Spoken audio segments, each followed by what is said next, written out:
Hi hello ನಮಸ್ತೆ ಸ್ನೇಹಿತರೆ, ನಾನು ನಿಮ್ಮ ರಮೇಶ್ ಸರ್, ಇತಿಹಾಸ ಉಪನ್ಯಾಸಕ.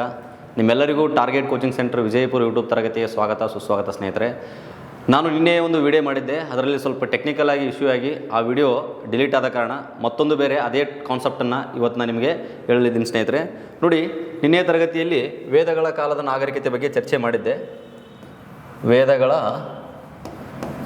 ವೇದಗಳ ಕಾಲದ ನಾಗರಿಕತೆ ನೋಡಿ, ಈ ಟಾಪಿಕ್ನ ಚರ್ಚೆ ಮಾಡಿದ್ದೆ, ಬಟ್ ಅದು ಕಾರಣಾಂತರಗಳಿಂದ ಏನಾಯ್ತದು ಸ್ವಲ್ಪ ಡಿಲೀಟ್ ಆಯ್ತು ಸ್ನೇಹಿತರೆ. ಹಾಗಾಗಿ ಇವತ್ತು ಅದನ್ನು ಕಂಪ್ಲೀಟಾಗಿ ನಾನು ಹೇಳ್ತಕ್ಕಂಥ ಒಂದು ಪ್ರಯತ್ನ ಮಾಡ್ತೇನೆ. ನೋಡಿರಿ, ಈ ವೇದಗಳ ಕಾಲದ ನಾಗರಿಕತೆಯಿಂದ ಪ್ರಶ್ನೆಗಳು ಒಂದಲ್ಲ ಒಂದು ಪರೀಕ್ಷೆಗೆ ಬಂದೇ ಬರುತ್ತೆ ಸ್ನೇಹಿತರೆ. ಹಾಗಾಗಿ ಇದು ನಾವು ಅತಿ ಮುಖ್ಯವಾಗಿ ಗಮನದಲ್ಲಿಟ್ಟುಕೊಂಡು ಕೆಲವೊಂದಿಷ್ಟು ಪಾಯಿಂಟ್ಗಳನ್ನು ಕವರ್ ಮಾಡೋಣ. ಓಕೆ, ನೋಡಿ, ಈ ವೇದಗಳ ಕಾಲದ ನಾಗರಿಕತೆ ಅಂತಂದಾಗ ಇದರ ಕಾಲಮಾನ ನೋಡೋದಾದರೆ ನೋಡಿ, ಈ ವೇದಗಳ ಕಾಲದ ನಾಗರಿಕತೆಯ ಒಂದು ಕಾಲಮಾನ 1500ರಿಂದ 600 ಸ್ನೇಹಿತರೆ. ಇದು BC ಅಂತ ನಾವು ಗುರುತಿಸ್ಬೇಕು, ಅಂದ್ರೆ ಕ್ರಿಸ್ತ ಪೂರ್ವ ಅಂದಂಗೆ. ಹಾಗಾದರೆ ವೇದಗಳ ಕಾಲದ ನಾಗರಿಕತೆಯನ್ನು 2 ಭಾಗಗಳಾಗಿ ವಿಂಗಡಿಸಿದ್ದಾರೆ ಯಾರು? ಇತಿಹಾಸಕಾರರು. ನೋಡ್ರಿ, ಒಂದು ಪೂರ್ವವೇದ ಕಾಲ ಸ್ನೇಹಿತರೆ. ಓಕೆ, ಇನ್ನು ಒಂದು ಉತ್ತರ ವೇದ ಕಾಲ. ಪೂರ್ವವೇದ ಕಾಲ 1500ರಿಂದ 1000ವರೆಗೆ ಆದರೆ ಪೂರ್ವವೇದ ಕಾಲ 1500ರಿಂದ 1000. ಇನ್ನು ಉತ್ತರ ವೇದ ಕಾಲ 1000ದಿಂದ ಹಿಡಿದು 600.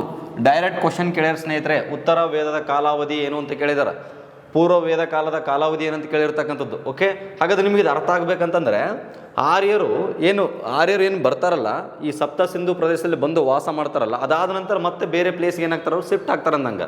ಫಸ್ಟು ಪೂರ್ವವೇದ ಕಾಲದಲ್ಲಿ ಎಲ್ಲಿದ್ರು? ಸಪ್ತ ಸಿಂಧು ಪ್ರದೇಶದಲ್ಲಿ. ಅದಾದ ನಂತರ ಗಂಗಾ ಮತ್ತು ಯಮುನಾ ದೋಹ ಪ್ರದೇಶದಲ್ಲಿ ಏನು ಮಾಡಿದ್ರು? ವಾಸ ಮಾಡಿದ್ರು. ಅದನ್ನೇ ನಾವೇನಂತ ಕರಿತೀವಿ? ಉತ್ತರ ವೇದ ಕಾಲ ಅಂತ ಕರಿತೀವಿ. ಅಥವಾ ಇನ್ನೊಂದು ರೀತಿ ತಿಳ್ಕೊಳ್ಬೇಕು ನೀವು, ಪೂರ್ವವೇದ ಕಾಲ ಅಂದ್ರೂ ಒಂದ, ಋಗ್ವೇದ ಕಾಲ ಅಂದ್ರೂ ಒಂದ. ನೋಡ್ರಿ, ಋಗ್ವೇದ ಕಾಲ ಅಂತ ಕರಿತೀವಿ.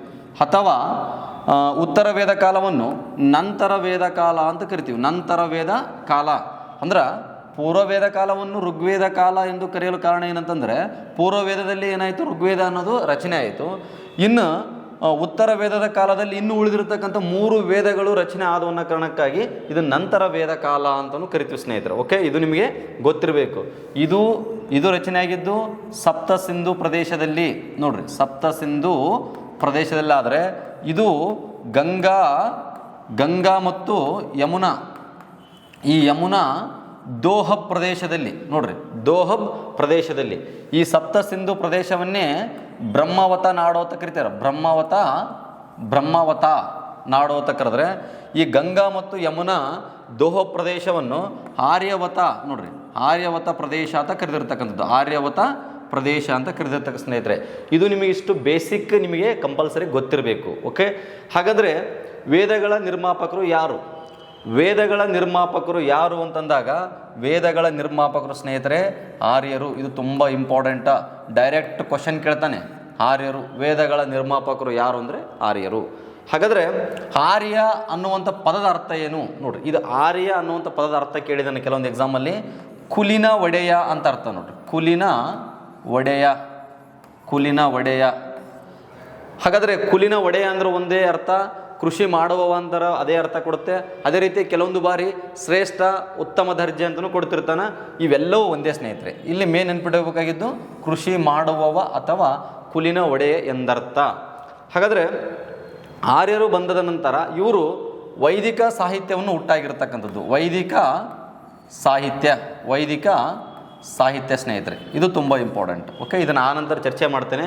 ಹಾಗಾದರೆ ಕೆಲವೊಂದಿಷ್ಟು ಬೇಸಿಕ್ ಪಾಯಿಂಟ್ ಇನ್ನೂ ಇದಾವೆ, ಅದನ್ನು ನಾವು ಚರ್ಚೆ ಮಾಡೋಣ ಸ್ನೇಹಿತರೆ. ಇಲ್ಲಿ ನೆಕ್ಸ್ಟ್ ಸ್ಲೈಡ್ ತೊಗೊತೀನಿ ನೋಡ್ರಿ. ಈಗ ವೇದ ನೋಡಿ, ವೇದ ಅನ್ನುವಂಥ ಪದ ಎಲ್ಲಿಂದ ಬಂದಿದೆ ಅಂತ ಕೇಳ್ತಾರೆ. ಈ ಧಾತು ಎಲ್ಲಿಂದ ಉತ್ಪತ್ತಿ ಆಗೈತಿ? ಯಾವ ಧಾತುವಿನಿಂದ ಉತ್ಪತ್ತಿ ಆಗಿದೆ ಅಂದ್ರಿಗಿನ ವಿದ್. ನೋಡ್ರಿ, ವಿದ್ ಅಂದ್ರೆ ಏನು ಅಂತ ಕೇಳ್ತಾರೆ. ವಿದ್ ಪದದ ಅರ್ಥ ಏನು ಅಂತಂದರೆ ಜ್ಞಾನ. ನೋಡ್ರಿ, ಜ್ಞಾನ ಆರ್ ತಿಳುವಳಿಕೆ ಅಂತ ಅರ್ಥ. ಹಾಗಾದರೆ ಇದು ಯಾವ ಭಾಷೆಯಿಂದ ಬಂದಿದೆ ಅಂತಂದ್ರಿಗಿನ ಇದು ಸಂಸ್ಕೃತ ಭಾಷೆಯಿಂದ ಬಂದಿದೆ ಸ್ನೇಹಿತರೆ, ಸಂಸ್ಕೃತ ಭಾಷೆ. ಓಕೆ, ಇದು ನಿಮಗೆ ಇಷ್ಟು ಗೊತ್ತಾಯಿತು ಬೇಸಿಕ್. ವೇದ ಅನ್ನುವಂಥ ಪದ ವಿದ್ ಎನ್ನುವಂಥ ಧಾತುವಿನಿಂದ ಉತ್ಪತ್ತಿಯಾಗೈತೆ, ಸಂಸ್ಕೃತ ಭಾಷೆಯ ಧಾತುವಿನಿಂದ. ಇನ್ನು ವಿದ್ ಅಂದರೆ ಜ್ಞಾನ ಅಥವಾ ತಿಳುವಳಿಕೆ, ನಾಲೆಜ್, ಸುಪ್ರೀಂ ನಾಲೆಜ್ ಎಂದರ್ಥ. ಹಾಗಾದರೆ ಈ ವೇದಗಳ ಕಾಲದ ನಾಗರಿಕತೆ ಅಥವಾ ಆರ್ಯರ ನಾಗರಿಕತೆ ಏನಿದೆಯಲ್ಲ ಅದು ಸಿಂಧೂ ನಾಗರಿಕತೆಯ ನಂತರ ಬೆಳೆದು ಬಂದಿರತಕ್ಕಂಥ ನಾಗರಿಕತೆ. ಸಿಂಧೂ ನಾಗರಿಕತೆ ನೋಡ್ರಿ, ಸಿಂಧೂ ನಾಗರಿಕತೆಯ ನಂತರ ಬೆಳೆದು ಬಂದ ಮತ್ತೊಂದು ಗ್ರಾಮೀಣ ನಾಗರಿಕತೆಯೇ ಅದುವೇ ಆರ್ಯರ ಅಥವಾ ವೇದಗಳ ಕಾಲದ ನಾಗರಿಕತೆ ಸ್ನೇಹಿತರೆ. ನೋಡ್ರಿ, ಸಿಂಧೂ ನಾಗರಿಕತೆ ಇದು ನಗರ ನಾಗರಿಕತೆ, ನಗರ ನಾಗರಿಕತೆ, ನಗರ ನಾಗರಿಕತೆ, ನಗರ ನಾಗರಿಕತೆ ಸ್ನೇಹಿತರೆ. ಹಾಗಾದರೆ ಈ ಒಂದು ಆರ್ಯರ ನಾಗರಿಕತೆ ಏನಿದೆಯಲ್ಲ, ಆರ್ಯರ ನಾಗರಿಕತೆ ಇದು ಗ್ರಾಮೀಣ ನಾಗರಿಕತೆ. ನೋಡ್ರಿ, ಇದು ಗ್ರಾಮೀಣ, ಅರ್ಬನ್ ಲೈಫ್ ಅಂತ ಕರಿತೀವಿ ನಾವು. ಓಕೆ, ಗ್ರಾಮೀಣ ನಾಗರಿಕತೆ ಇದು ನಿಮಗೆ ಗೊತ್ತಿರಬೇಕು. ಓಕೆ, ಇಷ್ಟು ನಿಮಗೆ ಬೇಸಿಕ್ ಪಾಯಿಂಟ್ಗಳು ತಿಳಿದಿರಬೇಕು. ಮತ್ತು ಕೆಲವೊಂದು ಬಾರಿ ಆರ್ಯರ ಮೂಲ ಅಂತ ಕೇಳ್ತಾನೆ.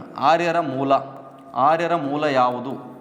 ಆರ್ಯರ ಮೂಲ ಅಂತಂದಾಗ ಸ್ನೇಹಿತರೆ ಮಧ್ಯ ಏಷ್ಯಾ ಅಂತ ಹೇಳಬೇಕು. ಯಾಕಂದರೆ ಇದನ್ನು ಎಲ್ಲ ಇತಿಹಾಸಕಾರರು ಒಪ್ಕೊಂಡಿರ್ತಕ್ಕಂಥದ್ದು. ಮಧ್ಯ ಏಷ್ಯಾ, ಮಧ್ಯ ಏಷ್ಯಾ, ಕ್ಯಾಸ್ಪಿಯನ್ ಸಮುದ್ರದಲ್ಲಿ ಅಲ್ಲಿಂದ ಬಂದಿರತಕ್ಕಂಥವ್ರು. ಓಕೆ, ಇವರು ಮೂಲತಃ ದನಗಾಯಿಗಳು. ನೋಡ್ರಿ, ಆರ್ಯರು ಏನಾಗಿದ್ದರು? ಮೂಲತಃ ದನಗಾಯಿಗಳಾಗಿದ್ದರು, ದನಗಾಯಿಗಳು.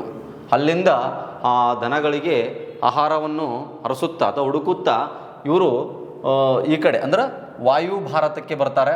ವಾಯುವ್ಯ ಭಾರತಕ್ಕೆ ಬಂದು ಅಲ್ಲಿ ಈ ಸಿಂಧೂ ಜನರನ್ನು ಸೋಲಿಸ್ತಾರೆ ಅಥವಾ ಯುದ್ಧ ಮಾಡ್ತಾರೆ ಅವ್ರ ಜೋಡಿ. ಸಿಂಧೂ ಜನರು, ಈ ಸಿಂಧೂ ಜನರನ್ನು ಸೋಲಿಸಿ ಅವರನ್ನು ದಾಸ್ಯರು ಎಂದು ಕರೆದು ಅಲ್ಲಿ ವಾಸ ಮಾಡ್ತಾರೆ. ಈ ಸಿಂಧೂ ಜನರು ಅಂದರೆ ದ್ರಾವಿಡರು ಅಂತ ಏನು ಕರಿತೀವಲ್ಲ, ಅವರು ದಕ್ಷಿಣ ಭಾರತಕ್ಕೆ ಏನಾಗ್ತಾರೆ? ವಲಸೆ ಬರ್ತಾರೆ. ದಕ್ಷಿಣ ಭಾರತಕ್ಕೆ ವಲಸೆ ಬಂದಿರ್ತಾರೆ. ಓಕೆ, ಇದೇನು ನೀವೇನು ಅಷ್ಟೊಂದೇನು ತಲೆ ಕೆಡಿಸ್ಕೋಬೇಡ್ರಿ. ಬಟ್ ಆರ್ಯರು ಬಂದು ಸಿಂಧೂ ಜನರನ್ನ ಏನು ಮಾಡಿದರು? ಸೋಲಿಸಿದರು ಅನ್ನೋದು ನಿಮಗೆ ಗೊತ್ತಿರಬೇಕು. ಯುದ್ಧ ಮಾಡಿ ಸೋಲಿಸಿ ಆ ಪ್ರದೇಶವನ್ನು ಆಕ್ರಮಣ ಮಾಡಿಕೊಂಡ್ರು ಅನ್ನೋದು ನಿಮಗೆ ಗೊತ್ತಿರಬೇಕು. ಇಷ್ಟು ಇದು ಬೇಸಿಕ್.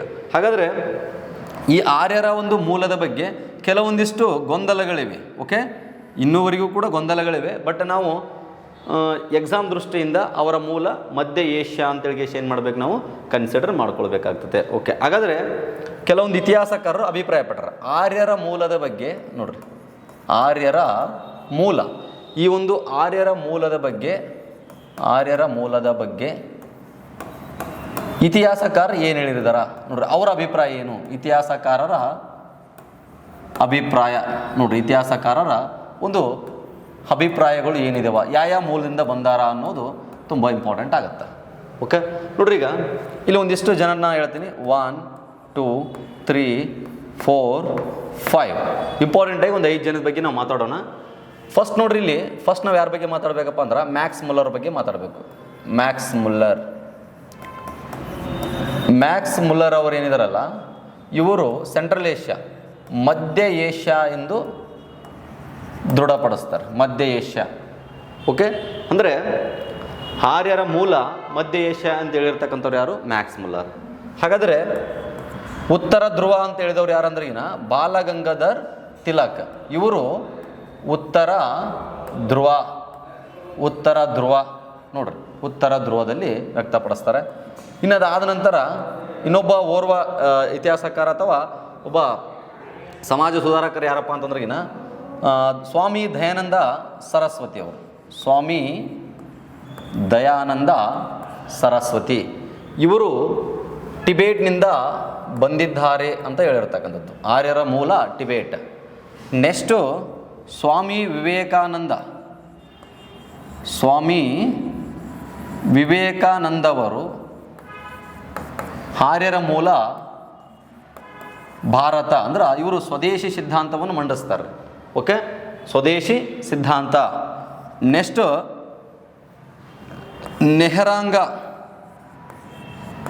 ನೆಹರಾಂಗ ಅನ್ನುವಂಥ ಇತಿಹಾಸಕಾರ ರಷ್ಯಾದಿಂದ ಬಂದವರು ಅಂತ ಹೇಳಿದರು. ನೋಡಿ, ರಷ್ಯಾದಿಂದ ಬಂದಿರತಕ್ಕಂಥವ್ರು. ಮತ್ತು ಇನ್ನೊಬ್ಬರದು ನೋಡೋದಾದ್ರಿಗಿನ ಇನ್ನೊಬ್ಬರು ಲಕ್ಷ್ಮೀಧರ ಪಂಡಿತ್ ಶಾಸ್ತ್ರಿ ಅಂತ ಹೇಳಿ ಲಕ್ಷ್ಮೀಧರ ಅವರು, ಲಕ್ಷ್ಮೀಧರ್ ಪಂಡಿತ್ ಶಾಸ್ತ್ರಿ ಅವರು, ಇವರು ಹಿಮಾಲಯ ತಪ್ಪಲಿನಿಂದ ಬಂದವರು. ಅಲ್ಲಿ ಹಿಮಾಲಯದಲ್ಲಿ ವಾಸ ಮಾಡ್ತಾಯಿದ್ರು, ಅಲ್ಲಿಂದ ಬಂದಾರ ಅಂತ ಹೇಳಿರ್ತಕ್ಕಂಥ. ಇದೇ ರೀತಿ ಅನೇಕ ಇತಿಹಾಸಕಾರರು ಅನೇಕ ರೀತಿಯಲ್ಲಿ ಹೇಳಿರ್ತಕ್ಕಂಥದ್ದು. ನೋಡ್ರಿ, ಮಧ್ಯ ಏಷ್ಯಾ ಅಂತೇಳಿ ಇವರು ಈ ವಾದ ಏನು ಮಂಡಿಸ್ತಾರಲ್ಲ, ಈ ಸಿದ್ಧಾಂತವನ್ನು ಆಲ್ಮೋಸ್ಟ್ ಎಲ್ಲ ಇತಿಹಾಸಕಾರರು ಒಪ್ಕೊಂಡಂಗೆ ಆಗೈತೆ. ಹಾಗಾಗಿ ಇದನ್ನು ನಾವು ಮಧ್ಯ ಏಷ್ಯಾ ಅಂತ ಕನ್ಸಿಡರ್ ಮಾಡ್ತೀವಿ. ಇವರು ಯಾವ ಆಧಾರದ ಮೇಲೆ ಮ್ಯಾಕ್ಸ್ ಮುಲ್ಲರ್ ಅವರು ಆರ್ಯರ ಮೂಲ ನೆಲೆ ಮಧ್ಯ ಏಷ್ಯಾ ಅಂತೇಳಿ ಹೇಳ್ತಾ ಇರ್ತಂದ್ರೆ, ಒಂದು ಭಾಷೆ ಮತ್ತೊಂದು ಶಾಸನ, ಇವೆರಡು ಆಧಾರದ ಮೇಲೆ. ಅಂದರೆ ಭಾಷೆ ನೋಡ್ರಿ, ಭಾಷೆ ಮತ್ತಿನ್ನೊಂದು ಶಾಸನ ಸ್ನೇಹಿತರೆ. ಅಂದ್ರೆ ಯುರೋಪ್ನಲ್ಲಿರ್ತಕ್ಕಂಥ ಲ್ಯಾಟಿನ್ ಭಾಷೆಗೂ ಇಲ್ಲಿ ಸಂಸ್ಕೃತ ಭಾಷೆಗೆ ಏನೈತಪ್ಪ ಅಂದ್ರೆ ಒಂದಕ್ಕೊಂದು ಹೊಂದಾಣಿಕೆ ಐತೆ. ಕೆಲವೊಂದಿಷ್ಟು ಆ ಭಾಷೆಗಳು, ಸಂಸ್ಕೃತದಲ್ಲಿರ್ತಕ್ಕಂಥ ಕೆಲವೊಂದಿಷ್ಟು ಅಕ್ಷರಗಳು ಅಥವಾ ಭಾಷೆಗಳನ್ನು ಲ್ಯಾಟಿನ್ ಭಾಷೆನ ಅದಲು ಬದಲು ಮಾಡಿಬಿಟ್ರೆ ಸಂಸ್ಕೃತ ಹೋಗಿ ಲ್ಯಾಟಿನ್ ಆಗುತ್ತೆ, ಲ್ಯಾಟಿನ್ ಹೋಗಿ ಸಂಸ್ಕೃತ ಆಗುತ್ತೆ ಸ್ನೇಹಿತರೆ. ಅಷ್ಟು ಸಾಮ್ಯತೆ ಹೊಂದಿರತಕ್ಕಂಥದ್ದು. ಹಾಗಾಗಿ ಅವರು ಭಾಷೆಯ ಆಧಾರವನ್ನು ಕೊಡ್ತಾರೆ. ಮತ್ತು ಅದೇ ರೀತಿಯಾಗಿ ಎಕ್ಸಾಂಪಲ್ ಈ ಭಾಷೆ ಅಂತಂದಾಗ ನಾನು ಇನ್ನೂ ಕ್ಲಿಯರಿಟಿಯಾಗಿ ಹೇಳ್ಬೇಕಪ್ಪ ಅಂತಂದ್ರೆ, ಎಕ್ಸಾಂಪಲ್ ಲ್ಯಾಟಿನ್ ಭಾಷೆಯಲ್ಲಿ ತಂದೆನ ಮಥೇರ ಅಂತ ಕರೀತಾರೆ, ತಾಯಿನ ಮಥೇರ ಅಂತ ಕರೀತಾರೆ, ತಂದೆನ ಫತೇರ ಅಂತ ಕರೀತಾರೆ. ಓಕೆ ನೋಡ್ರಿ, ತಂದೆನ ಫತೇರ, ತಾಯಿನ ಮಥೇರ. ಯಾವ ಭಾಷೆಯಲ್ಲಿ? ಲ್ಯಾಟಿನ್ ಭಾಷೆಯಲ್ಲಿ. ಹಾಗಾದರೆ ಅದೇ ನೋಡ್ರಿ, ನಾವು ಸಂಸ್ಕೃತ ಭಾಷೆಯಲ್ಲಿ ತಂದೆನ ಪಿತಾಶ್ರೀ ಅಂತ ಕರಿತೀವಿ, ತಾಯಿನ ಮಾತಾಶ್ರೀ ಅಂತ ಕರಿತೀವಿ. ಅಂದರೆ ನೋಡ್ರಿ, ಮತ್ತು ಅಷ್ಟೇ ಇಂಗ್ಲೀಷ್ ಪದ ಫಾದರ್ ಮದರ್. ಅಂದರೆ ನೋಡ್ರಿ, ಅಕ್ಷರ ಪಾ ಇಂದ ಏನಾಗ್ತಾ ಇದೆ, ಪಾ ಅಥವಾ ಮಾ ಇಂದ ಏನಾಗ್ತಾ ಇದೆ, ಅಲ್ಲಿ ಪ್ರೊನೌನ್ಸಿಯೇಷನ್ ಆ ರೀತಿ ಆಗ್ತಾ ಇದೆ. ಪತೇರ ಮತೇರ, ಪಿತಾಶ್ರೀ ಮಾತಾಶ್ರೀ, ಫಾದರ್ ಮದರ್. ನೋಡ್ರಿ, ಈ ರೀತಿಯಾಗಿ ಒಂದಕ್ಕೊಂದು ಭಾಷೆಗಳ ಲಿಂಕ್ ಇದೆ, ಇಂಟರ್ ಲಿಂಕ್ ಇದೆ ಅಂತೇಳಿರ್ತಕ್ಕಂಥವ್ರು ಯಾರು ಅಂದ್ರಿಗಿನ ಮ್ಯಾಕ್ಸ್ ಮುಲ್ಲರ್ ಅವ್ರ ಸ್ನೇಹಿತರೆ. ಅದೇ ರೀತಿಯಾಗಿ ಶಾಸನ ಅಂತಂದಾಗ ಮಧ್ಯ ಏಷ್ಯಾದಲ್ಲಿ ಒಂದು ಶಫಾಡ್ ಅನ್ನುವಂಥ ಒಂದು ಪ್ರದೇಶದಲ್ಲಿ ಒಂದು ಶಾಸನ ಸಿಕ್ಕ ಸ್ನೇಹಿತರೆ. ಕೆಲವೊಂದು ಕಡೆ ಅದು ಪ್ಲೇಸ್ ಅಂತ ಹೇಳ್ತಾರೆ, ಕೆಲವೊಂದು ಕಡೆ ಅದು ಶಾಸನ ಹೆಸರು ಅಂತ ಹೇಳ್ತಾರೆ. ಒಂದು ಬೊಗಜ್ಗಾಯ್ ಅನ್ನುವಂಥ ಒಂದು ಶಾಸನ ಅದರ ಅನುಕೂರಿ ಅಥವಾ ಪ್ರದೇಶ ಅದರ ಅನುಕೂರಿ. ಬೊಗಜ್ಗಾಯ್ ಶಾಸನದಲ್ಲಿ, ಇದು ಟರ್ಕಿಯಲ್ಲಿ ಬರುತ್ತೆ. ಅಲ್ಲಿ ವೇದಗಳಲ್ಲಿ ಉಲ್ಲೇಖ ಆಗಿರ್ತಕ್ಕಂಥ ಕೆಲವೊಂದಿಷ್ಟು ಭಾಷೆಗಳು ಏನಾಗಪ್ಪ ಅಂದ್ರೆ ಅಲ್ಲಿ ಉಲ್ಲೇಖ ಆಗಿರುತ್ತೆ, ಆ ಶಾಸನದಲ್ಲಿ ಇರ್ತಕ್ಕಂಥದ್ದು. ಓಕೆ, ಅಲ್ಲಿ ಏನಿದೆ ಅಂದ್ರೆ ಇಂದ್ರನೊಂದಿಗೆ ಆರ್ಯರು ಪೂರ್ವಕ್ಕೆ ಸಂಚರಿಸುತ್ತಿದ್ದಾರೆ ಅನ್ನುವಂಥ ಒಂದು ಮಾಹಿತಿ ಸಿಕ್ಕಿರ್ತಕ್ಕಂಥದ್ದು. ಬಟ್ನಲ್ಲಿ ಇದು ಯಾವುದು ನಿಮಗೇನು ಎಕ್ಸಾಮಲ್ಲಿ ಭಾಳ ಇಂಪಾರ್ಟೆಂಟ್ ಏನು ಆಗಲ್ಲ. ಬಟ್ ಆದ್ರೆ ಸೆಂಟ್ರಲ್ ಏಷ್ಯಾವನ್ನು ಎನ್ನುವಂಥ ಈ ಒಂದು ಸಿದ್ಧಾಂತವನ್ನು ಮಂಡಿಸಿದವರು ಯಾರತ್ತ ಕೇಳ್ತಾರೆ? ಮ್ಯಾಕ್ಸ್ ಮುಲ್ಲರ್ ಅವರು. ಇದು ಪದೇ ಏನಾಗಿದೆ ಸ್ನೇಹಿತರೆ, ಇದು ಕ್ವಶನ್ ಆಗಿದೆ. ಓಕೆ, ಇದ್ರ ಮೇಲೆ ಫೋಕಸ್ ಮಾಡಿ. ಓಕೆ, ನೆಕ್ಸ್ಟ್ ನಿಮಗೆ ಜಸ್ಟ್ ಏನಂದ್ರೆ, ನಾ ಹೇಳುವಂಥ ಪಾಠದಿಂದ ಕ್ವಶನ್ ಯಾವ ರೀತಿ ರೈಸ್ ಮಾಡ್ಬೋದು ಅಥವಾ ರೈಸ್ ಮಾಡ್ಬೋದು ಅನ್ನೋದು ನೀವು ತಿಳುವಳಿಕೆ ನಿಮಗೆ ಬರಬೇಕು. ಆ ಕಾನ್ಸೆಪ್ಟಿಂದ ಹೇಳ್ತಾ ಇದ್ದೀನಿ. ನೋಡಿರಿ, ಈಗ ನಾವು ಇಂಪಾರ್ಟೆಂಟಾಗಿ ಫೋಕಸ್ ಮಾಡೋದು ಏನಂದ್ರೆ, ವೈದಿಕ ಸಾಹಿತ್ಯದ ಮೇಲೆ ನಾವು ಫೋಕಸ್ ಮಾಡ್ತೀವಿ. ನೋಡಿರಿ, ವೈದಿಕ್ ಲಿಟ್ರೇಚರ್, ಆರ್ಯರು ಸಾಹಿತ್ಯವನ್ನು ಹುಟ್ಟಾಕ್ತಾರೆ. ನೋಡ್ರಿ, ವೈದಿಕ ಸಾಹಿತ್ಯ, ಹೌದಾ? ವೈದಿಕ ಸಾಹಿತ್ಯ ಇದು ತುಂಬ ಇಂಪಾರ್ಟೆಂಟ್. ಸಿಂಧೂ ನಾಗರಿಕತೆಯಲ್ಲಿ ಯಾವುದೇ ಸಾಹಿತ್ಯ ಅಲ್ಲಿ ಬೆಳೆದಿಲ್ಲ. ಆದರೆ ಈ ಆರ್ಯರು ಸಾಹಿತ್ಯವನ್ನು ಏನು ಮಾಡಿರ್ತಕ್ಕಂಥದ್ದು, ಹುಟ್ಟಾಕಿರ್ತಕ್ಕಂಥದ್ದು. ನೋಡ್ರಿ, ಇಲ್ಲಿ ವೈದಿಕ ಸಾಹಿತ್ಯವನ್ನು ಎರಡು ಭಾಗಗಳಾಗಿ ನಾವು ಡಿವೈಡ್ ಮಾಡ್ತೀವಿ. ಒಂದು ಶ್ರುತಿ, ಇನ್ನು ಒಂದು ಸ್ಮೃತಿ ಸ್ನೇಹಿತರೆ. ಎಕ್ಸಾಮಲ್ಲಿ ಸ್ಮೃತಿ ಭಾಗಗಳು ಯಾವುವು, ಶ್ರುತಿ ಭಾಗಗಳು ಯಾವುವು ಅಂತ ಕೇಳ್ತಾರೆ. ಅವಾಗ ನೀವೇನು ಮಾಡಬೇಕು, ಇಲ್ಲಿ 4 ಇದಾವೆ, ಇಲ್ಲಿ ಕೂಡ 4 ಇದಾವೆ. ನೋಡ್ರಿ, ಇಲ್ಲಿ ಕೂಡ 4 ಇದಾವೆ, ಟೋಟಲ್ 8 ಇದಾವೆ ಇಂಪಾರ್ಟೆಂಟ್ ಆಗಿ. ಹಾಗಾದ್ರೆ ನೋಡ್ರಿ, ಇವ್ಯಾವು? ಇಲ್ಲಿ ವೇದಗಳು, ಶ್ರುತಿ ಭಾಗಗಳು ಅಂದಾಗ ಯಾವುವು? ವೇದಗಳು, ಬ್ರಾಹ್ಮಣಕಗಳು,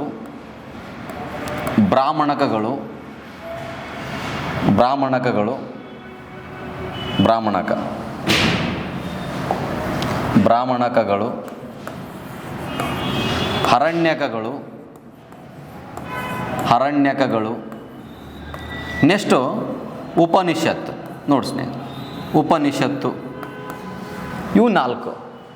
IAS ಅಥವಾ ಯಾವುದೋ ಒಂದು KS ಎಕ್ಸಾಮಲ್ಲಿ ಕ್ರಮವಾಗಿ ಕೇಳಿದ್ದ. ಈ ಕೆಳಗಿನವುಗಳನ್ನು ಕ್ರಮವಾಗಿ ಜೋಡಿಸಿ ಅಂತ ಕೊಟ್ಟಿದ್ದ. ವೇದಗಳು ಫಸ್ಟು, ಅನಂತರ ಬ್ರಾಹ್ಮಣಕಗಳು, ಬ್ರಾಹ್ಮಣಕದ ಅರಣ್ಯಕಗಳು, ಅರಣ್ಯಕಗಳ ನಂತರ ಉಪನಿಷತ್ತುಗಳು ಅನ್ನೋದು ಗೊತ್ತಿರಬೇಕು. ಇಲ್ಲಿ ಉಪವೇದಗಳು, ನೆಕ್ಸ್ಟು ವೇದಾಂಗಗಳು, ಅದೇ ರೀತಿಯಾಗಿ ಪುರಾಣಗಳು, ನೆಕ್ಸ್ಟ್ ಕಾವ್ಯಗಳು ಸ್ನೇಹಿತರೆ, ಕಾವ್ಯಗಳು. ನೀವು ಎಕ್ಸಾಮ್ ಪಾಸ್ ಆಗಬೇಕಂತಂದರೆ ಇವು 8 ಏನಿದಾವಲ್ಲ ಭಾಗಗಳು, ಆ 8 ಭಾಗಗಳನ್ನು, ಆ 8 ಪಾರ್ಟ್ಸನ್ನು ಕರೆಕ್ಟಾಗಿ ತಿಳ್ಕೊಂಬಿಟ್ರಿಗಿನ ಈ ಎಕ್ಸಾಮಲ್ಲಿ ಕ್ವಶನ್ ಇಲ್ಲಿಂದನೇ ರೈಸ್ ಆಗ್ತದೆ ಸ್ನೇಹಿತರೆ, ಡೆಫಿನೆಟ್ಲಿ. ಹಾಗಾಗಿ ನೀವು ಇದನ್ನು ಕರೆಕ್ಟಾಗಿ ತಿಳ್ಕೊಳ್ಬೇಕು. ನೋಡಿರಿ, ಈಗ ನಾವು ಜಾಸ್ತಿ ಕ್ವಶನ್ಗಳು ಎಲ್ಲಿಂದ ಬಂದವೆ ಹೇಳ್ರಿ ನೋಡೋಣ್ರಿ. ಆರ್ಯರ ಅಥವಾ ವೇದಗಳ ಕಾಲದ ನಾಗರಿಕತೆ ಅಂದಾಗ ಜಾಸ್ತಿ ಕ್ವಶನ್ನೇ ವೇದಗಳ ಮೇಲೆ ಬಂದವ್ರಿ ಕ್ವಶನ್. ಬಿಟ್ಟರೆ ಇತ್ತೀಚೆಗೆ ಬ್ರಾಹ್ಮಣಗಳು, ಅರಣ್ಯಕಗಳು, ಉಪನಿಷತ್ತುಗಳ ಮೇಲೆ ಕೂಡ ಒಂದೊಂದು ಕ್ವಶನ್ ಏನಿದೆ ರೈಸ್ ಆಗಿದೆ. ಬಟ್ ಇವೆರಡು ಬಿಟ್ಟರೆ ನಾವಿಲ್ಲಿ ಜಾಸ್ತಿ ನೋಡಲ್ಲ. ಬಟ್ ಇತ್ತೀಚಿನ ದಿನಮಾನಗಳಲ್ಲಿ ಕ್ವಶನ್ ಪೇಪರ್ ಭಾಳ ಡಿಫಿಕಲ್ಟ್ ಆಗಿರೋದ್ರಿಂದ ಹಾಗಾಗಿ ಎಲ್ಲವನ್ನು ನಾವು ಓದ್ಕೊಳ್ಬೇಕು. ಓಕೆ, ಇದು ನಿಮಗೆ ಗೊತ್ತಿರಬೇಕು ಸ್ನೇಹಿತರೆ. ಹಾಗಾದರೆ ನಾ ಹೇಳಿದೆ, ಇಲ್ಲಿ ಪ್ರಶ್ನೆ ಏನು ಕೇಳ್ತಾರೆ, ಶ್ರುತಿ ಭಾಗ ಅಂದರೆ 4, ಸ್ಮೃತಿ ಭಾಗ ಅಂದರೆ 4. ಯಾಕೆ ಈ ರೀತಿ ಮಾಡಿದ್ರು ಅಂತಂದ್ರೆಗಿನ 2 ಭಾಗಗಳಾಗಿ ಯಾಕೆ ಡಿವೈಡ್ ಮಾಡಿದಾರ ಈ ವೈದಿಕ ಸಾಹಿತ್ಯವನ್ನು ಅಂತಂದರೆ, ಇದು ಏನಿದೆಯಲ್ಲ, ಈ ಶ್ರುತಿ ಭಾಗ ಏನಿದೆಯಲ್ಲ, ಇದು ಮಾನವರಿಂದ ರಚನೆ ಆಗಿರ್ತಕ್ಕಂಥದ್ದು ಅಲ್ಲ. ಇದು ದೇವಾನುದೇವತೆಗಳಿಂದ ಅಲ್ಲಿಂದ ಆ ಒಂದು ಧ್ವನಿ ತರಂಗದಲ್ಲಿ ತಪೋಮುನಿಗಳು ಅಥವಾ ತಪಸ್ವಿಗಳು ಅಥವಾ ಋಷಿಮುನಿಗಳಿಗೆ ಅದು ಧ್ವನಿ ತರಂಗದಲ್ಲಿ ಕೇಳಿದರಿಂದ ಇದು ರಚನೆ ಆಗಿರ್ತಕ್ಕಂಥದ್ದು. ಕೇಳಿರುವುದರಿಂದ ನೆನಪಿನಲ್ಲಿಟ್ಟುಕೊಂಡು ರಚನೆ ಆಗಿರ್ತಕ್ಕಂಥದ್ದು ಸ್ಮೃತಿ. ಇಲ್ಲಿ ಎಕ್ಸಾಮಲ್ಲಿ ಕೇಳ್ತಾನೆ ರೀ, ಸ್ಮೃತಿ ಅಂದರೆ ಏನಂತ ಕೇಳ್ತಾನೆ. ಶ್ರುತಿ ಅಂದರೆ ಕೇಳುವುದು. ನೋಡ್ರಿ, ಇಷ್ಟೇ ನೆನ್ಪಿಡ್ರಿ, ಭಾಳ ನೀವು ಕನ್ಫ್ಯೂಸ್ ಆಗಬೇಡ್ರಿ, ಅದು ಹಂಗೆ ಇರ್ತದೆ. ಅದು ಏನ್ಷಿಯಂಟ್ ಹಿಸ್ಟ್ರಿ ಅಂದ್ರೆ ಸ್ವಲ್ಪ ಕನ್ಫ್ಯೂಸ್ ಇರ್ತದೆ. ಶ್ರುತಿ ಅಂದ್ರೆ ಕೇಳುವುದು, ಸ್ಮೃತಿ ಅಂತ ಕೇಳಿದರೆ ನೆನಪಿನಲ್ಲಿ ಇಟ್ಟುಕೊಳ್ಳುವುದು ಅಂತ ಅರ್ಥ. ನೆನಪಿನಲ್ಲಿ ಇಟ್ಟುಕೊಳ್ಳುವುದು, ಕೇಳಿದ್ದನ್ನು ನೆನಪಿನಲ್ಲಿ ಇಟ್ಟುಕೊಳ್ಳುವುದು. ಶ್ರುತಿ ಅಂದರೆ ಕೇಳುವುದು. ಓಕೆ, ಇಷ್ಟು ನಿಮಗೆ ಗೊತ್ತಿರಬೇಕು. ಹಾಗಾದರೆ ನಾವು 1 by 1 ನಾವು ಚರ್ಚೆ ಮಾಡ್ತಾ ಹೋಗೋಣ. ನೋಡೋಣ, ವೇದಗಳು ಫಸ್ಟ್ ಒನ್ ಏನು ತಗೊಳ್ಳೋಣ. ವೇದಗಳು ಎಷ್ಟಿದಾವ್ರಿ? 4 ವೇದಗಳಿದಾವೆ, ಎಲ್ಲರಿಗೂ ಕಾಮನ್ ಆಗಿ ಗೊತ್ತಿರತಕ್ಕಂಥದ್ದು. ಹಾಗಾದ್ರೆ ಆ ಕ್ರಮವಾಗಿ ಕೇಳ್ಬೋದಾ? ಕ್ರಮವಾಗಿ ಕೇಳ್ತಾರೆ. ಎಷ್ಟು? 4 ಇದಾವಲ್ಲ, ಆ 4 ಕ್ರಮವಾಗಿ ಕೇಳ್ತಾರೆ. ಫಸ್ಟು ಋಗ್ವೇದ ಬರ್ತೈತೆ ರೀ. ಮೊದಲು ಯಾವುದು?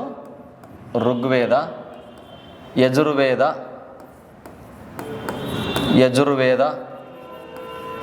ಆನಂತರ ಸಾಮವೇದ, ಆನಂತರ ಅಥರ್ವಣ ವೇದ ಅಥವಾ ಅಥರ್ವ ವೇದ. ನೀವು ಹೆಂಗೆ ಬರೋದು ನಡೀತದೆ. ಓಕೆ, ಇದು ನಿಮಗೆ ಗೊತ್ತಿರಬೇಕು. ಇದನ್ನು ನೀವು ಜಾಸ್ತಿ ಫೋಕಸ್ ಮಾಡಿರಿ. ಕ್ರಮವಾಗಿ ಕೇಳ್ತಾರೆ ಎಕ್ಸಾಮಲ್ಲಿ. ಋಗ್ವೇದ, ಯಜುರ್ವೇದ, ಸಾಮವೇದ. ವೇದಗಳನ್ನು ಕ್ರಮವಾಗಿ ಜೋಡಿಸ್ರಿ. ವೇದಗಳನ್ನು ಏನು ಮಾಡಿರಿ? ಕ್ರಮವಾಗಿ ಜೋಡಿಸ್ರಿ ಅಂತಂದಾಗ ಈ ರೀತಿ ಜೋಡಿಸ್ರಿ ಸ್ನೇಹಿತರೆ. ವೇದಗಳು ಎಷ್ಟಿದಾವೆ? 4 ಇದಾವೆ. RSI ಎಕ್ಸಾಮಲ್ಲಿ ಏನು ಕೇಳಿದ್ದ ಅಂದ್ರೆಗಿನ ಸಂಹಿತೆಗಳು ಅಂದರೆ ಯಾವ ಅಂತ ಕೇಳಿದ್ದ. ಸಂಹಿತೆ ಅಥವಾ ಸಂಹಿತೆ. ವೇದಗಳನ್ನು ಸಂಹಿತೆ ಎಂದು ಕರೀತಾರೆ. ಅಂದರೆ ಸಂಹಿತೆ ಅಂದರೆ ಏನು ಗೊತ್ತಾ? ಕಂಪಲ್ಸರಿ ಅದನ್ನು ಫಾಲೋ ಅಪ್ ಮಾಡಬೇಕು. ಎಕ್ಸಾಂಪಲ್ ಒಂದು ಸಿಗ್ನಲ್ ಇತ್ತಂದ್ರೆ ಆ ಸಿಗ್ನಲ್ ನಾವು ಜಂಪ್ ಮಾಡಿದ್ರು ನಡೀತದೆ ಒಂದು ವೇಳೆ. ಆದರೆ ಸಂಹಿತೆ ಅಂದ್ರೆ ಅದನ್ನು ಚಾಚು ತಪ್ಪದೆ ಏನು ಮಾಡಬೇಕು? ನಾವು ಪಾಲಿಸಬೇಕು ಅಂದಂಗೆ. ಹಾಗಾಗಿ ವೇದಗಳಲ್ಲಿರ್ತಕ್ಕಂಥ ನೀತಿ ನಿಯಮಗಳನ್ನು ನಾವು ಪಾಲಿಸೋದ್ರಿಂದ ಇದನ್ನು ನಾವು ಸಂಹಿತೆಗಳಂತ ಕರಿತೀವಿ ರೀ. ಓಕೆ, ಇದು ನಿಮಗೆ ಗೊತ್ತಿರಬೇಕು. ನೆಕ್ಸ್ಟ್ ಇದಾದ ನಂತರ ನಾವು 1 by 1 ನಾವೇನು ಮಾಡೋಣ? ಚರ್ಚೆ ಮಾಡೋಣ. ಯಾಕಂದರೆ ಕ್ವಶನ್ ರೈಸ್ ಆಗದೆ ಜಾಸ್ತಿ ಪ್ರಶ್ನೆಗಳು ಇಲ್ಲಿಂದ. ಅರ್ಥ ಆಯ್ತಾ? ಹಾಗಾದ್ರೆ ನೋಡಿ, ಮೊದಲ ವೇದವನ್ನು ನಾವು ಚರ್ಚೆ ಮಾಡೋಣ. ಯಾವುದು? ಋಗ್ವೇದದ ಬಗ್ಗೆ ತಿಳ್ಕೊಳ್ಳೋಣ.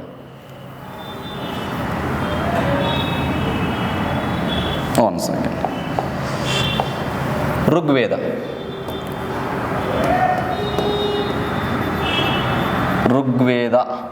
ನೋಡ್ರಿ, ಇದ್ರ ಬಗ್ಗೆ ನಾ ಹೇಳ್ತಕ್ಕಂಥ ಪಾಯಿಂಟ್ಗಳನ್ನು ನೀವು ನೆನಪಲ್ಲಿ ಇಟ್ಕೊಂಡ್ರೆ ನಿಮಗೆ ಏನಾಗ್ತದೆ? ಯೂಸ್ ಆಗ್ತದೆ. ನೋಡ್ರಿ, ಒಂದು ಪಾಯಿಂಟ್ ಲೆವೆಲೇ ಹೇಳ್ಕೊತ ಹೋಗ್ತೀನಿ. ಇದರ ಬಗ್ಗೆ ಏನು ನೆನ್ಪಿಡ್ಬೇಕು? ಇದು ಪ್ರಥಮ ವೇದ.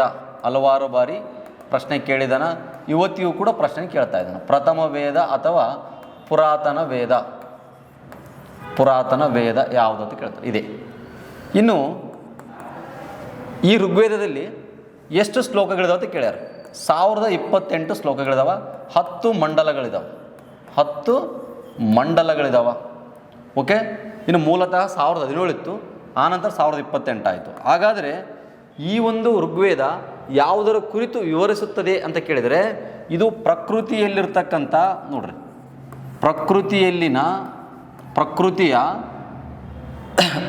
ಪ್ರಕೃತಿಯಲ್ಲಿರ್ತಕ್ಕಂಥ ಪ್ರಕೃತಿಯ ಆರಾಧನಾ ಶಕ್ತಿಯನ್ನು ವಿವರಿಸ್ತದೆ ಸ್ನೇಹಿತರೆ. ಪ್ರಕೃತಿಯಲ್ಲಿರ್ತಕ್ಕಂಥ ಒಂದು ಶಕ್ತಿಯನ್ನು ಏನು ಮಾಡ್ತದ್ದು, ವಿವರಣೆ ಮಾಡ್ತಕ್ಕಂಥದ್ದು, ಅದರ ಕುರಿತು ಪ್ರಶಂಸೆ ಮಾಡ್ತೈತೆ. ಎಕ್ಸಾಂಪಲ್, ಪ್ರಕೃತಿಯಲ್ಲಿರ್ತಕ್ಕಂಥ ಶಕ್ತಿ ಅಂದ್ರೇನು? ಇಂದ್ರ, ನ್ಯಾಚುರಲ್ ಗಾಡ್ಸ್ ಅಂತ ಕರಿತೀವಿ ನಾವು. ಇಂದ್ರ, ಅಗ್ನಿ, ಸಾವಿತ್ರಿ, ಈ ರೀತಿಯಾಗಿರ್ತಕ್ಕಂಥ ದೇವರುಗಳ ಬಗ್ಗೆ ಪ್ರಶಂಸೆ ಅಂದರೆ ಯೂಲಜಿ ಅಂತ ಕರಿತೀವಿ ನಾವು. ಪ್ರಶಂಸೆ ಅಂದ್ರೇ ಯೂಲಜಿ. ಈ ರೀತಿ ಆ ದೇವರುಗಳ ಬಗ್ಗೆ ಹೊಗಳಿಕೆ ರೂಪದಲ್ಲಿ ಆ ಶ್ಲೋಕಗಳನ್ನು, ಮಂತ್ರಗಳನ್ನು ಹೇಳುವುದೇ ಈ ಋಗ್ವೇದ ರೀ. ಅರ್ಥ ಆಯ್ತು ಅಂತ ತಿಳ್ಕೊತೀನಿ. ಇದು ಭಾಳ ಇಂಪಾರ್ಟೆಂಟ. ಪ್ರಕೃತಿಯಲ್ಲಿರ್ತಕ್ಕಂಥ ಆರಾಧನಾ ಶಕ್ತಿಯ ಕುರಿತು ಹೇಳ್ತೈತೆ. ಓಕೆ, ನೆಕ್ಸ್ಟ್ ನೋಡ್ರಿ, ಈ ವೇದವನ್ನು ಮ್ಯಾಕ್ಸ್ ಮುಲ್ಲರ್ ಅವರು ಮನುಕುಲದ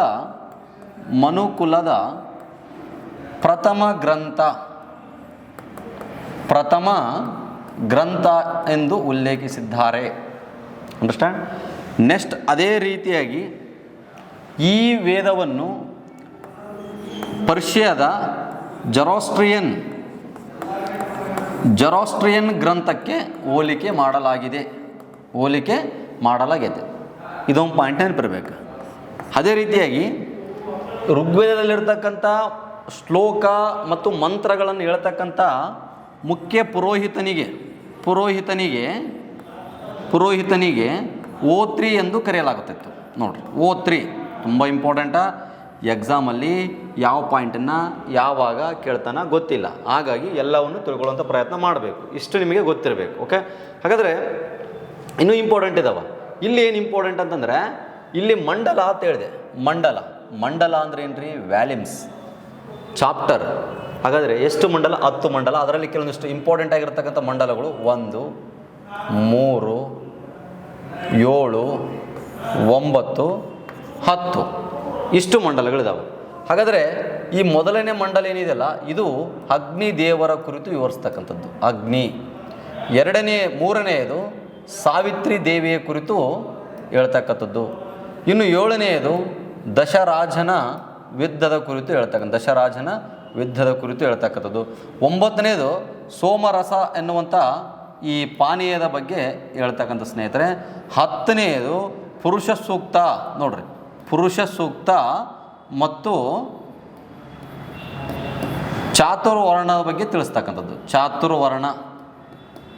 ಚಾತುರ್ವರ್ಣದ ಬಗ್ಗೆ ತಿಳಿಸ್ತಕ್ಕಂಥದ್ದು. ಇದು ನಿಮಗೆ ಗೊತ್ತಿರಬೇಕು. ನಾನು ಆಲ್ರೆಡಿ ಹೇಳಿದೆ, ಅಂದರೆ ಪ್ರಕೃತಿಯಲ್ಲಿರ್ತಕ್ಕಂಥ ಆರಾಧನಾ ಶಕ್ತಿಯ ಬಗ್ಗೆ ತಿಳಿಸ್ತಂತ ಹೇಳಿದೆ. ಅಗ್ನಿ ಅಂದರೆ ನಾವು ದೇವ್ರನ್ನ ಕಾಣಬೇಕಂದ್ರೆ ಅಲ್ಲಿ ಸಂಧಾನಕರ ಯಾರು? ಅಗ್ನಿ. ನೋಡ್ರಿ, ನಾವು ಉಲ್ಲಾಸ, ಅಗರಬತ್ತಿ, ಕರ್ಪೂರ, ಬೇರೆ ಬೇರೆ ನಾವು ಅಗ್ನಿ ದೇವ್ರನ್ನ ಮುಂದೆ ಇಟ್ಕೊಂಡು ನಾವು ದೇವ್ರನ್ನ ಏನು ಮಾಡ್ತಕ್ಕಂಥದ್ದು? ಪೂಜೆ ಮಾಡ್ತಕ್ಕಂಥದ್ದು. ಹಾಗಾಗಿ ಇಲ್ಲಿ ಸಂಧಾನಕಾರ ರೂಪದಲ್ಲಿ ಏನು ಮಾಡ್ತೀವಿ ನಾವು? ಅಗ್ನಿನ ಪೂಜೆ ಮಾಡ್ತೀವಿ, ಕೆಲವೊಂದಿಷ್ಟು ಮಂತ್ರಗಳು ಹೇಳ್ತೀವಿ. ಎಕ್ಸಾಂಪಲ್ ಓಂ ಭೂಂ ಭುವಸ್ವಹ ಅಂತ ಹೇಳ್ಕೇಸಿ ಈ ರೀತಿ ಗೊತ್ತಿರಬೇಕು. ಇನ್ನು ಈ ಸೌರಕಿರಣ ಅಂದ್ರೆ ಸೂರ್ಯನ ಒಂದು ಆ ತೇಜಕ್ಕೆ ಕಾರಣ ಆಗಿರ್ತಕ್ಕಂಥ ತಾಯಿ ಸಾವಿತ್ರಿ ದೇವಿಯನ್ನು ಕೂಡ ನಾವು ಪೂಜೆ ಮಾಡ್ತಕ್ಕಂಥದ್ದು. ಇಲ್ಲಿ ಈ ಒಂದು ಸಾವಿತ್ರಿ ದೇವಿಗೆ ಒಂದು ಶ್ಲೋಕವನ್ನು ಕೂಡ ಅರ್ಪಣೆ ಮಾಡಲಾಗೈತೆ. ಮಂತ್ರ ಅದೇ ಗಾಯತ್ರಿ ಮಂತ್ರ. ವಿಶ್ವಾಮಿತ್ರವರು ರಚನೆ ಮಾಡಿರ್ತಕ್ಕಂಥ ಈ ಗಾಯತ್ರಿ ಮಂತ್ರವನ್ನು ಸಾವಿತ್ರಿ ದೇವರಿಗೆ ಏನು ಮಾಡಿರ್ತಕ್ಕಂಥದ್ದು? ಅರ್ಪಣೆ ಮಾಡಲಾಗಿರ್ತಕ್ಕಂಥದ್ದು. ಇನ್ನು ದಶರಾಜನ ಯುದ್ಧ, ಇದರ ಬಗ್ಗೆ ಅಂತ ತುಂಬ ನೀವು ತಿಳ್ಕೊಳ್ಬೇಕು. ಯಾಕಂದರೆ ಇದು ಭೂಮಿಯ ಮೇಲೆ ಭಾರತದಲ್ಲಿ ನಡೆದಿರ್ತಕ್ಕಂಥ ಮೊಟ್ಟ ಮೊದಲ ಕದನ, ಭೂಮಿಯ ಮೇಲೆ ನಡೆದಿರ್ತಕ್ಕಂಥ ಮೊಟ್ಟ ಮೊದಲ ಯುದ್ಧ ಯಾವುದು ಅಂದ್ರಿಗಿನ ಅದು ದಶರಾಜನ ಯುದ್ಧ. 10 ಬ್ಯಾಟಲ್ ಕಿಂಗ್ಸ್ ವಾರ್ ಅಂತ ಕರಿತೀವಿ ನಾವು. ಇದು ಭರತ ಮತ್ತು ಪುರು ಬುಡಕಟ್ಟಿಗೆ ಏನಾಯಿತು? ಇದು ಯುದ್ಧ ಆಗುತ್ತೆ. ಇಲ್ಲಿ ವಶಿಷ್ಠ ಮಹರ್ಷಿ ಮತ್ತು ವಿಶ್ವಾಮಿತ್ರ ಮಹರ್ಷಿ ಅವರ ಡೈರೆಕ್ಷನಲ್ಲಿ ಏನಾಗುತ್ತೆ? ಯುದ್ಧ ಆಗುತ್ತೆ. ಇಲ್ಲಿ ಸುದಾಸ ಅಥವಾ ಸಂಬರ ಅಂತ ಏನು ಕರಿತೀವಲ್ಲ, ಅಥವಾ ಪುರುಕುತ್ಸ ಅಂತ ಏನು ಕರಿತೀವಲ್ಲ, ಅವರಿಬ್ಬರ ನಡುವೆ ಯುದ್ಧ ಆಗುತ್ತೆ. ಇಲ್ಲಿ ಭರತ ಮತ್ತು ಪುರುಗಳು ಮತ್ತೆ ಯುದ್ಧನ ಮುಗಿದ ನಂತರ ಒಂದಾಗಿ ಮತ್ತೆ ಒಂದು ವಂಶ ಬೆಳಕಿಗೆ ಬರುತ್ತೆ, ಅದೇ ಕುರು ವಂಶ ಅಂತೇಳಿ ಕೇಶಿ. ಯಾವುದು? ಕುರುವಂಶ. ಭರತ ಮತ್ತು ಪುರು ಒಂದಾಗಿ ಉದ್ಭವ ಆಗಿರ್ತಕ್ಕಂಥ ವಂಶ ಯಾವುದಂದ್ರೇನು? ಕುರು. ಇದು ನಿಮಗೆ ಗೊತ್ತಿರಬೇಕು. ಇನ್ನು ಸೋಮರಸ.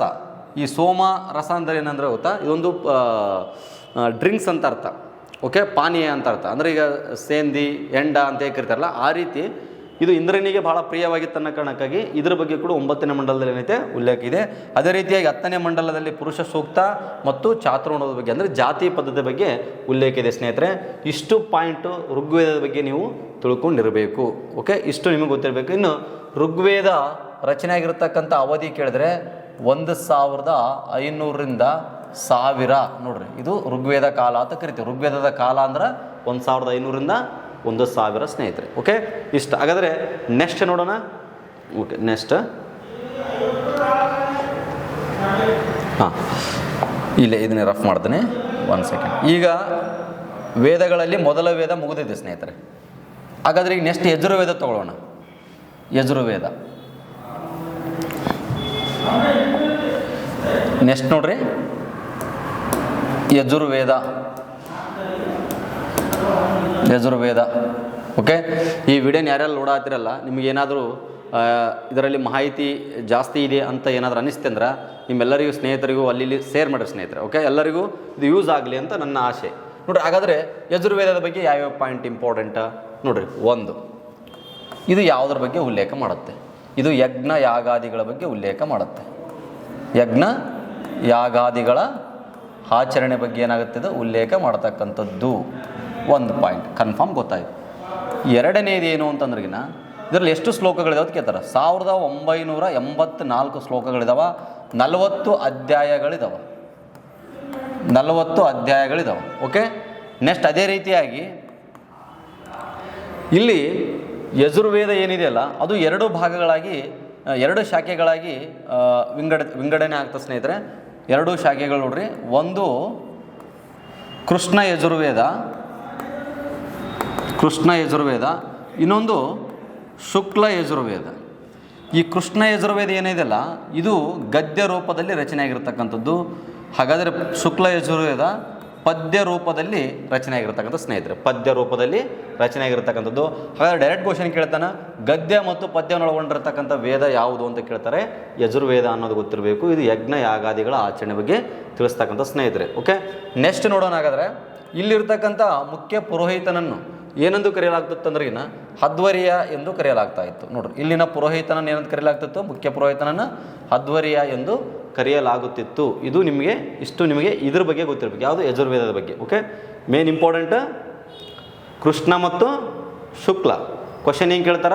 ಕೃಷ್ಣ ಯಜುರ್ವೇದವು ಗದ್ಯದಿಂದ ಕೂಡಿದೆ, ಪದ್ಯದಿಂದ ಕೂಡಿದೆ, ಗದ್ಯ ಮತ್ತು ಪದ್ಯದಿಂದ ಎರಡರಿಂದ ಕೂಡಿದೆ ಅಂತ ಹೇಳ್ತಾರೆ. ಅವಾಗ ನೀವು ಗದ್ಯದಿಂದ ಕೂಡಿದೆ ಅಂತ ಆನ್ಸರ್ ಮಾಡಬೇಕು. ನೆಕ್ಸ್ಟ್ ಇದಾದ ನಂತರ ಸಾಮವೇದ.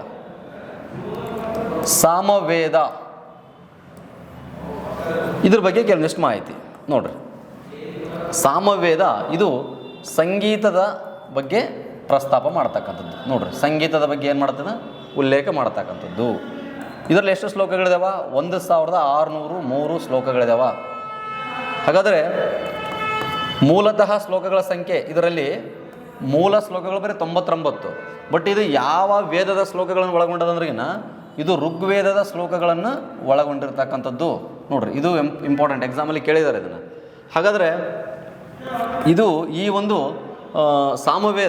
ಸಾಮವೇದದಲ್ಲಿ ಈ ಸಂಗೀತದ ಬಗ್ಗೆ ಪ್ರಸ್ತಾಪ ಮಾಡ್ದಂತ ಹೇಳಿದೆ.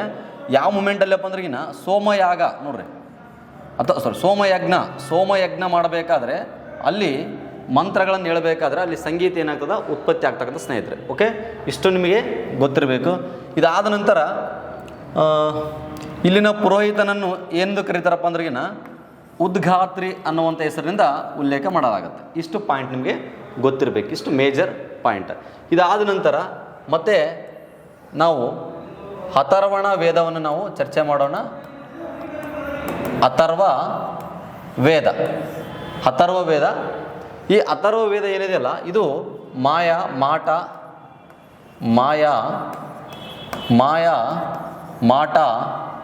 ಮಂತ್ರ ತಂತ್ರ ವಶೀಕರಣ ಮತ್ತು ಶವ ಸಂಸ್ಕಾರ ಪದ್ಧತಿಗೆ ಸಂಬಂಧಪಟ್ಟಿರ್ತಕ್ಕಂಥ ಸ್ನೇಹಿತರೆ. ಓಕೆ, ಇದು ಬ್ರಾಹ್ಮಣೇತರ ನೋಡ್ರಿ,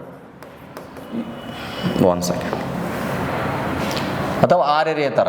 ನೀವು ಬ್ರಾಹ್ಮಣರಾದ್ರೆ ಅನ್ಕೋರಿ, ಇಲ್ಲ ಆರ್ಯರೇತರಿಂದ ಏನಾಗಿರ್ತಕ್ಕಂಥದ್ದು, ಇದು ರಚನೆ ಆಗಿರ್ತಕ್ಕಂಥದ್ದು. ಬ್ರಾಹ್ಮಣೇತರರಿಂದ ರಚನೆ ಆಗಿರ್ತಕ್ಕಂಥದ್ದು ಅಂದ್ರೆ ಅನಾರ್ಯರಿಂದ ರಚನೆ ಆಗಿರ್ತಕ್ಕಂಥದ್ದು. ಇದನ್ನು ರಚನೆ ಮಾಡಿದ್ರೆ ಯಾರಂದ್ರಿಗಿನ ಅಥರ್ವ ಮಹರ್ಷಿ ನೋಡ್ರಿ. ಅಥರ್ವ ಮಹರ್ಷಿ, ಅಥರ್ವ ಮಹರ್ಷಿ, ಅಥರ್ವ ಮಹರ್ಷಿ. ಇದರಲ್ಲಿ ಎಷ್ಟು ಶ್ಲೋಕಗಳಿದಾವೆ ಅಂದ್ರಿಗಿನ 731 ಶ್ಲೋಕಗಳಿದಾವೆ ಸ್ನೇಹಿತರೆ. 731 ಶ್ಲೋಕ ಇದಾವ. ಇದು ನೆನಪಿಲ್ಲಿಟ್ಕೋರಿ. ಇನ್ನು ಇಲ್ಲಿನ ಪುರೋಹಿತನನ್ನು ಏನೆಂದು ಕರೆಯಲಾಗ್ತಿತ್ತು ಅಂದ್ರಿಗಿನ ಅಂಗೀರ್ ಎಂದು ಕರೆಯಲಾಗ್ತಿತ್ತು. ಮುಖ್ಯ ಪುರೋಹಿತನನ್ನು ಅಂಗೀರ್. ಹಾಗಾದರೆ ಇಲ್ಲಿ ವಿಶೇಷವಾಗಿ ಈ ಋಗ್ವೇದದ ಉಪವೇದ ಆಯುರ್ವೇದ ನೋಡ್ರಿ. ಈ ಆಯುರ್ವೇದ ಹುಟ್ಟಿರ್ತಕ್ಕಂಥದ್ದು ಅಥವಾ ಉದ್ಭವಿಸಿರ್ತಕ್ಕಂಥದ್ದೇ ಈ ಅಥರ್ವಣ ವೇದದಲ್ಲಿ ಸ್ನೇಹಿತರೆ. ನೋಡ್ರಿ, ಈ ವೇದಗಳು ಕಂಪ್ಲೀಟ್ ಮುಗಿದು ರೀ. ಇನ್ನು ಸಿಂಪಲ್ ಇದಾದ ನಂತರ ನಾವೇನು ತಿಳ್ಕೊಳ್ಬೇಕು, 4 ವೇದಗಳ ಬಗ್ಗೆ ನಾನು ಪಟ ಹೇಳ್ಬಿಟ್ಟೆ. ಹಾಗಾದರೆ ಈಗ ಬ್ರಾಹ್ಮಣಕಗಳ ಬಗ್ಗೆ ನಾವು ಹೇಳಬೇಕು ನೋಡ್ರಿ. ಬ್ರಾಹ್ಮಣಕಗಳು ಅಂದರೆ ಏನು ಅದು ಫಸ್ಟ್ ತಿಳ್ಕೊಬೇಕು. ಆನಂತರ ಎಷ್ಟು ಬ್ರಾಹ್ಮಣಕಗಳಿದಾವ ಅದ್ರ ಬಗ್ಗೆ ಕೂಡ ನಾವು ಚರ್ಚೆ ಮಾಡೋಣ. ನಾನು ಹೇಳೋದು ಅರ್ಥ ಆಗ್ತದೆ ತಿಳ್ಕೊತೀನಿ. ಯಾಕಂದ್ರೆ ಇನ್ನು ಇದು ಹಿಸ್ಟ್ರಿ ಇತಿಹಾಸ ಆಗಿದ್ದರಿಂದ ಇಲ್ಲಿ ನಾವೇನು ಅದನ್ನೇ ಕೊರೆಯೋದಕ್ಕಿಂತ ಸ್ಪೀಡಾಗಿ ಏನು ಮಾಡೋಣ, ಕಂಟಿನ್ಯೂ ಮಾಡಿ ಕಂಟೆಂಟ್ನ ಕೊಡುವಂಥ ಪ್ರಯತ್ನ ಮಾಡ್ತೀನಿ ಸ್ನೇಹಿತರೆ. ಓಕೆ ನೋಡ್ರಿ, ಹಾಗಾದರೆ ಇಲ್ಲಿ ಬ್ರಾಹ್ಮಣಕಗಳು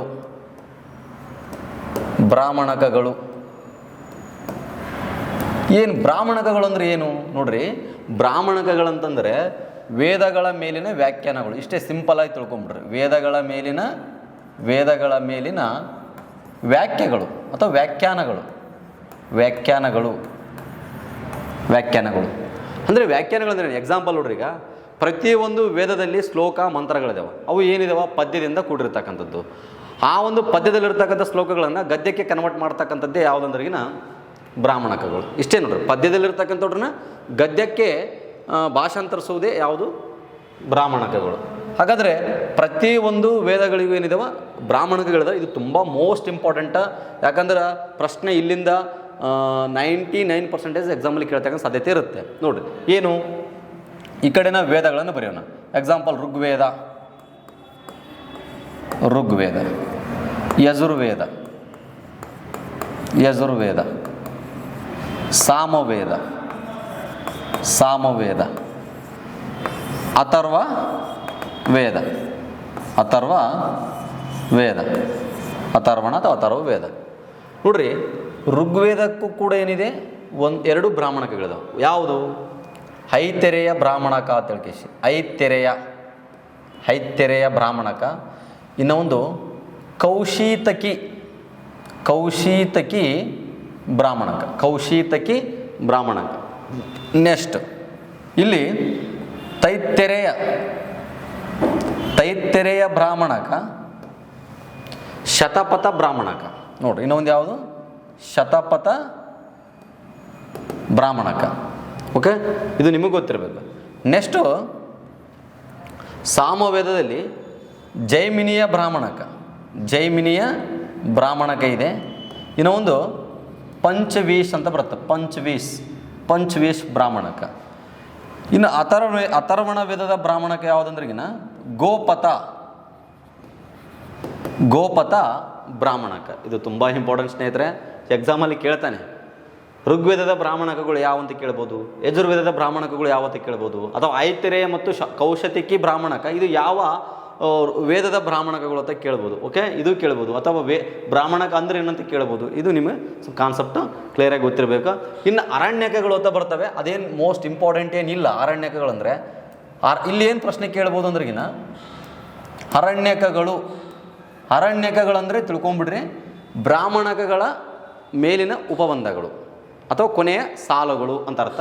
ಅರಣ್ಯಕಗಳು ಯಾರಿಂದ ರಚನೆ ಆಗ್ಯವಪ್ಪ ಅಂದ್ರಿಗಿನ ಅರಣ್ಯದಲ್ಲಿ ವಾಸ ಮಾಡ್ತಕ್ಕಂಥ ಅಥವಾ ಅರಣ್ಯದಲ್ಲಿ ತಪಸ್ಸು ಮಾಡ್ತಕ್ಕಂಥ ಋಷಿ ಮುನಿಗಳಿಂದ ರಚನೆ ಆಗಿದ್ದರಿಂದ ಇದನ್ನು ಅರಣ್ಯಕಗಳು ಅಂತ ಕರೀತಾರೆ. ಇಷ್ಟೇ, ಪ್ರತಿಯೊಂದು ಅದೇ ಐತರೆಯ ಅರಣ್ಯಕ ಇದೆ, ಕೌಶಿತಕಿ ಅರಣ್ಯಕ ಇದೆ, ತೈತ್ತರೆಯ ಅರಣ್ಯಕ ಕೂಡ ಇದೆ. ಹಾಗಾದ್ರೆ ನೋಡ್ರಿ, ಈಗ ಬ್ರಾಹ್ಮಣಕಗಳು ಮುಗಿದವು, ಅದೇ ರೀತಿಯಾಗಿ ಅರಣ್ಯಕಗಳು ಕೂಡ ಮುಗಿದವು. ಈಗ ಇಂಪಾರ್ಟೆಂಟ್ ಏನು ಮತ್ತೊಂದು ಉಪನಿಷತ್ತುಗಳು. ನೋಡ್ರಿ, ಈಗೇನು ನಾವು ಚರ್ಚೆ ಮಾಡಬೇಕು, ಉಪನಿಷತ್ತು.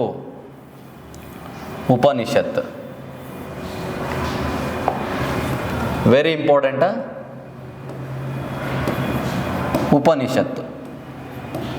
ಉಪನಿಷತ್ತು ಬಗ್ಗೆ ನಾವು ತಿಳ್ಕೊಳ್ಬೇಕು. ಒಟ್ಟಾರೆಯಾಗಿ ಉಪನಿಷತ್ತು ಅಂದರೆ ಏನಂತ ಕೇಳ್ತೀನಿ ಎಕ್ಸಾಮಲ್ಲಿ. ಉಪನಿಷತ್ತು ಎಂದರೆ ಅಂತ ಕೇಳ್ತಾರೆ, ಗುರುವಿನ ಬಳಿ ಕುಳಿತುಕೋ ಅಂತ ಅರ್ಥ ನೋಡ್ರಿ. ಗುರುವಿನ ಬಳಿ ಕುಳಿತುಕೋ. ಓಕೆ, ಇದು ಗೊತ್ತಿರಬೇಕು.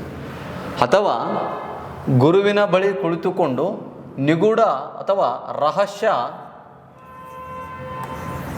ರಹಸ್ಯವಾಗಿ ಕಲಿತುಕೋ ಅಂತ ಅರ್ಥ. ಓಕೆ, ಇದು ನಿಮಗೆ ಗೊತ್ತಿರಬೇಕು. 1 ಪಾಯಿಂಟ್ ಅರ್ಥ ಆಯಿತು.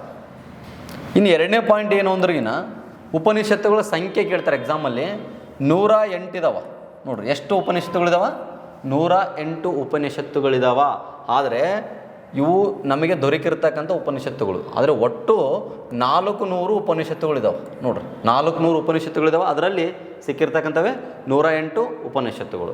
ಯಾಕಂದರೆ ಇಂಪಾರ್ಟೆಂಟ್ ಆಗಿರ್ತಕ್ಕಂಥ ಉಪನಿಷತ್ತುಗಳು ಯಾವುವು ನೋಡ್ರಿ. ಒಂದು ಬೃಹದಾರಣ್ಯಕ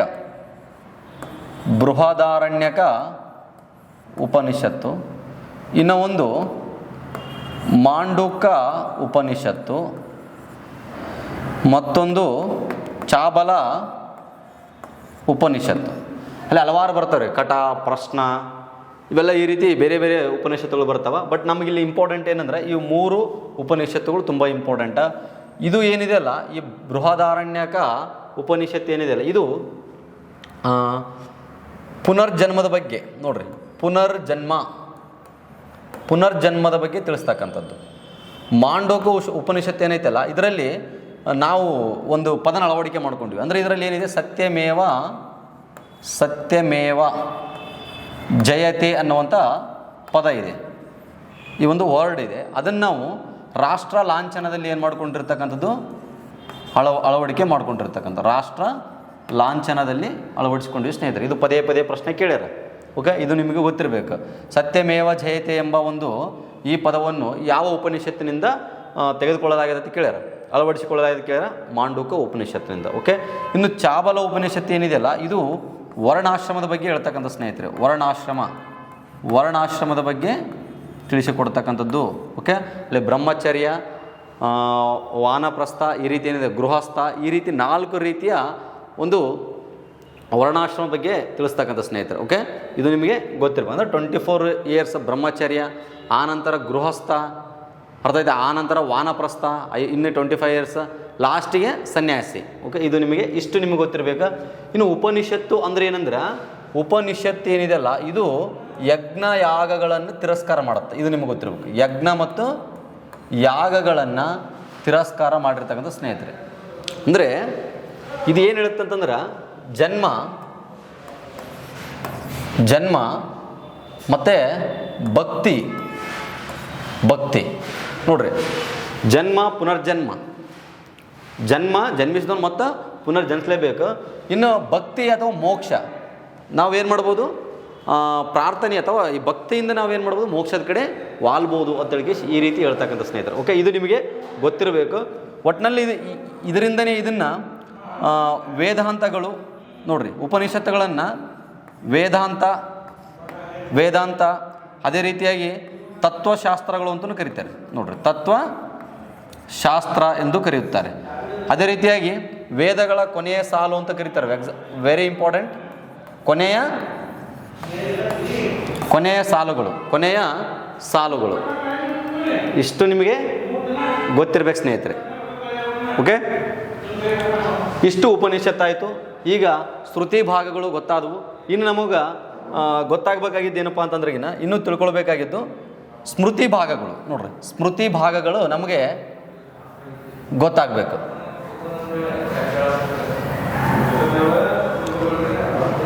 ಒಂದು ನೋಡ್ರಿ, ಹೊರಗಡೆ ಸ್ವಲ್ಪ ಸೌಂಡ್ ಬರ್ತಾ ಇದೆ ಅಂತ ಅನಿಸ್ತೈತೆ. ಹಾಗೆ ನೆಕ್ಸ್ಟ್ ನೋಡ್ರಿ, ಸ್ಮೃತಿ ಭಾಗಗಳು ಯಾವಂದ್ರಿಗಿನ ಉಪವೇದಗಳು ಅಂತ ಬರ್ತಾವೆ. ಉಪವೇದಗಳು 4 ಇದಾವೆ. ಉಪವೇದಗಳಿಂದ ಸ್ನೇಹಿತರೆ 4 ಇದಾವೆ. ಆ ಉಪವೇದಗಳು ಯಾವ ಅಂತಂದ್ರಿಗಿನ ಒಂದು ಸೆಕೆಂಡ್ ಸ್ನೇಹಿತರೆ, 1 ಸೆಕೆಂಡ್ ಸರ, ಸ್ವಲ್ಪ ಸೌಂಡ್ ಕಡಿಮೆ ಮಾಡಿ.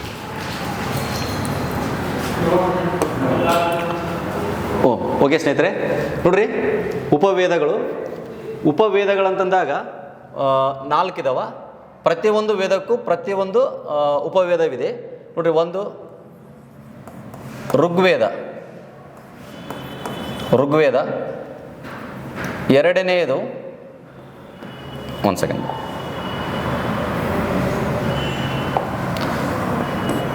ಎರಡನೆಯದು ಯಜುರ್ವೇದ,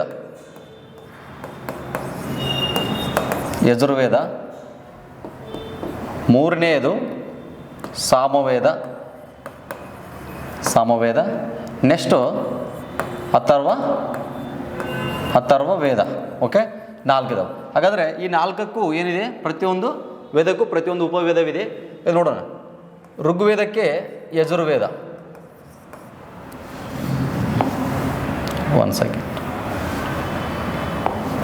ಋಗ್ವೇದಕ್ಕೆ ಯಜುರ್ವೇದ, ಸಾರಿ ಸ್ನೇಹಿತರೆ, ಸ್ವಲ್ಪ ಎಲ್ಲೋ ಮೈಂಡ್ ಸ್ವಲ್ಪ. ಋಗ್ವೇದ, ಆಯುರ್ವೇದ ಸ್ನೇಹಿತರೆ, ಆಯುರ್ವೇದ. ಅದಾದ ನಂತರ ಯಜುರ್ವೇದಕ್ಕೆ ಇದು ಧನುರ್ವೇದ,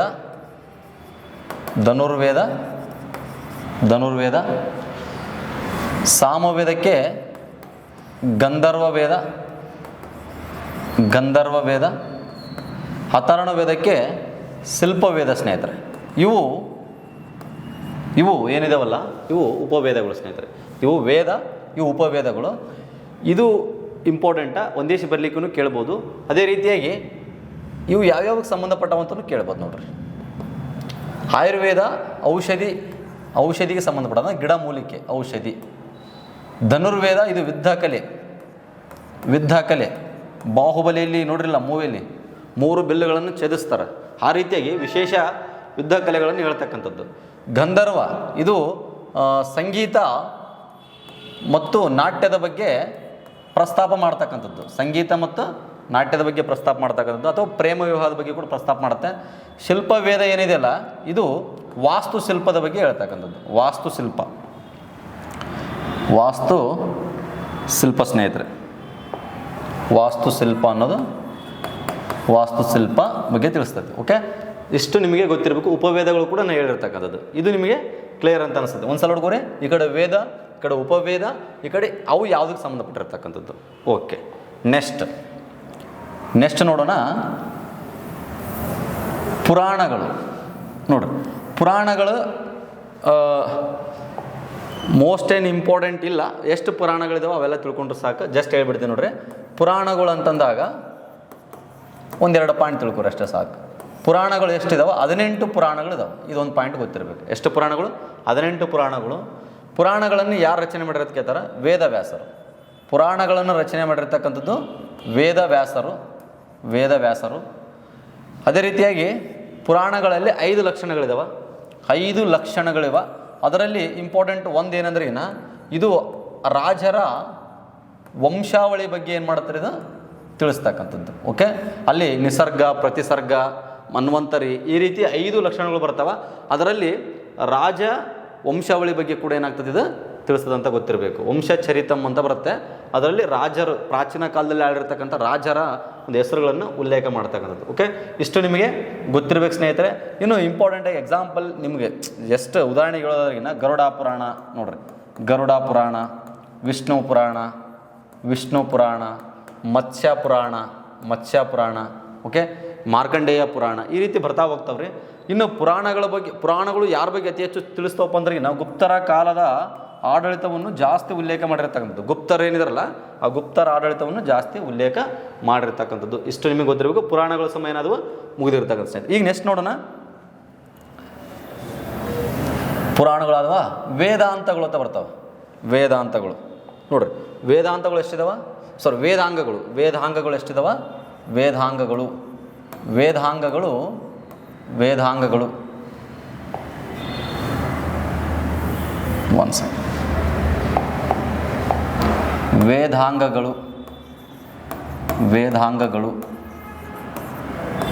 ವೇದಾಂಗಗಳು ಟೋಟಲ್ 6 ಇದಾವೆ ಸ್ನೇಹಿತರೆ. ಇವು 6 ನೀವು ತಿಳ್ಕೊಳ್ಬೇಕಾ.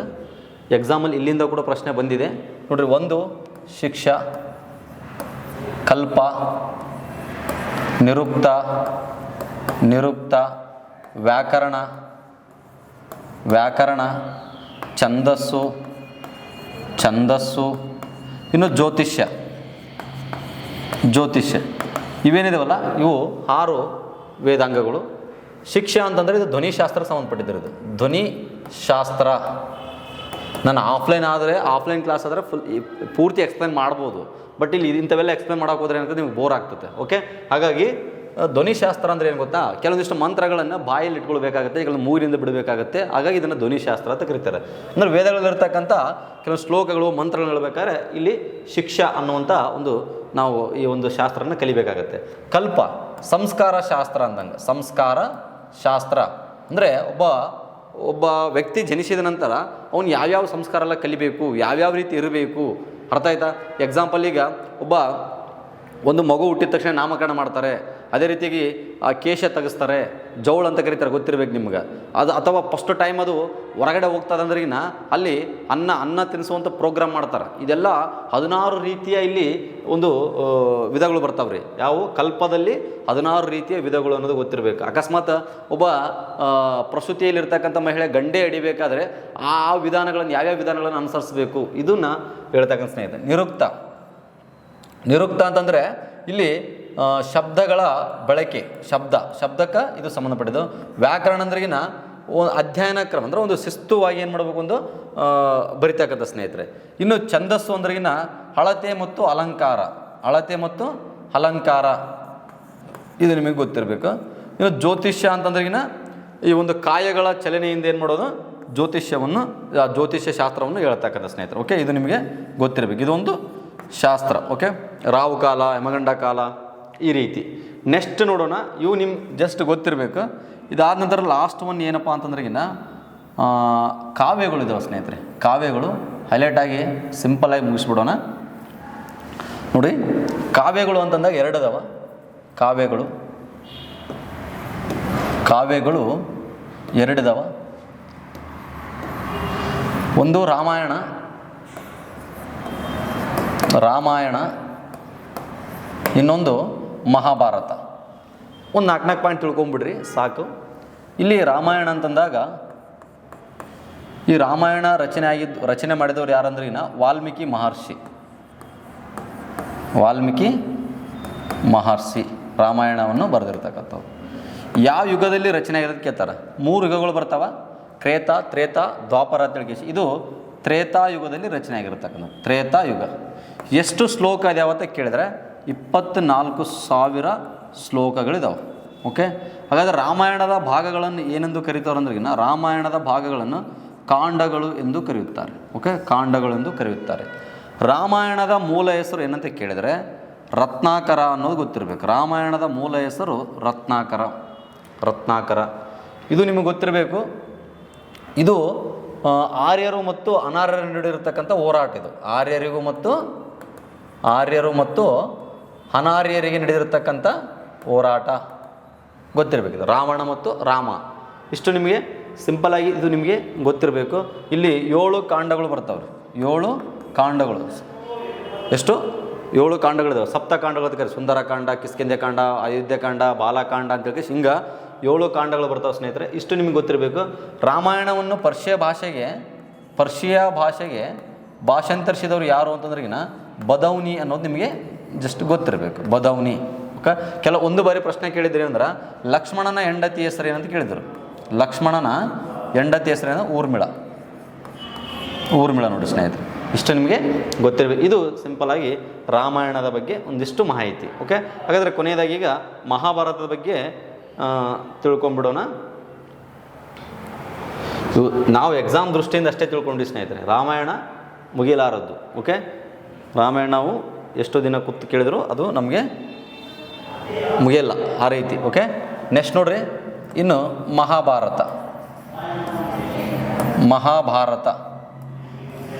ಮಹಾಭಾರತ ಏನಿದೆಯಲ್ಲ ಇದು ದ್ವಾಪರ ಯುಗದಲ್ಲಿ ರಚನೆ ಆಗಿರ್ತಕ್ಕಂಥದ್ದು. ದ್ವಾಪರ ಯುಗ. ಎರಡನೆಯದು ದ್ವಾಪರ ಯುಗ ಆಯಿತಾ. ಇದು ಯಾರು ರಚನೆ ಮಾಡ್ಯಾರ ಅಂದ್ರೆ ವೇದವ್ಯಾಸರು ಇದನ್ನು ರಚನೆ ಮಾಡಿರ್ತಕ್ಕಂಥ ಸ್ನೇಹಿತರೆ, ವೇದವ್ಯಾಸರು. ಅದೇ ರೀತಿಯಾಗಿ ಎಷ್ಟು ಶ್ಲೋಕಗಳಿದಾವೆ ಅಂದ್ರೆ 1,00,000 ಶ್ಲೋಕಗಳಿದಾವೆ ಸ್ನೇಹಿತರೆ, 1,00,000 ಶ್ಲೋಕಗಳಿದಾವೆ. ಈ ರಾಮಾಯಣದ ಭಾಗಗಳನ್ನು ಪರ್ವಗಳಂತ ಕರೀತಾರೆ. ಪರ್ವ ಅಂತ ಕರೀತಾರೆ. 18 ಪರ್ವಗಳಿದಾವೆ ನೋಡಿ ಸ್ನೇಹಿತರೆ. ಎಷ್ಟು?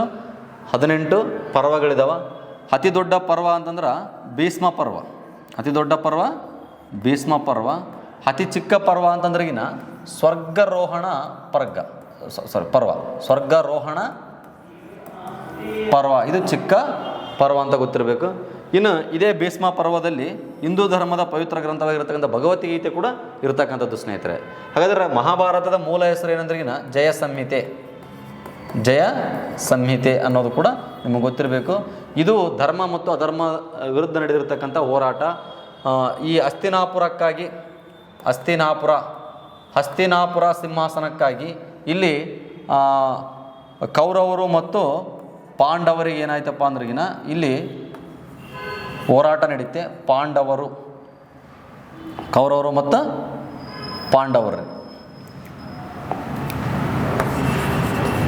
ಪಾಂಡವರು ಕೌರವರು 5 ಜನ, ಪಾಂಡವರು 101 ಜನ. 1001 ಆಯಿತಾ? 101 ಜನ ಅನ್ನೋದು ಗೊತ್ತಿರಬೇಕು. 101 ಜನ.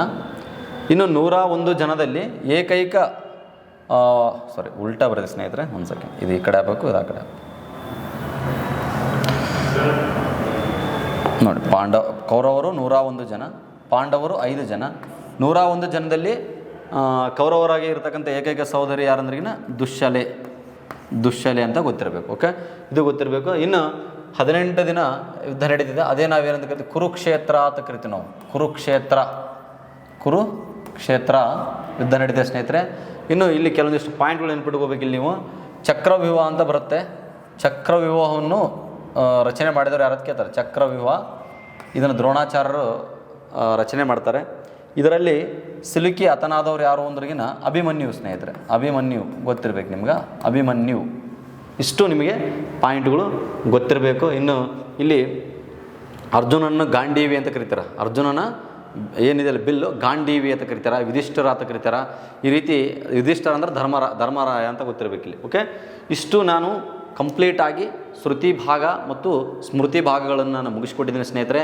ಇನ್ನು ನೆಕ್ಸ್ಟ್ ವಿಡಿಯೋದಲ್ಲಿ, 2ನೇ ವಿಡಿಯೋದಲ್ಲಿ ಕಂಪ್ಲೀಟ್ ಇನ್ನೂ ಉಳಿದಿರ್ತಕ್ಕಂಥ ಏನಿದೆಯಲ್ಲ ಮಾಹಿತಿ, ಅದನ್ನು 2ನೇ ವಿಡಿಯೋದಲ್ಲಿ ಸಂಪೂರ್ಣವಾಗಿ ಮುಗಿಸ್ತಾನೆ ಅಂತ ಹೇಳ್ತಾ ಇಲ್ಲಿಗೆ ಈ ವಿಡಿಯೋನ ಮುಗಿಸ್ತೀನಿ ಸ್ನೇಹಿತರೆ. ಎಲ್ಲರಿಗೂ ಧನ್ಯವಾದಗಳು.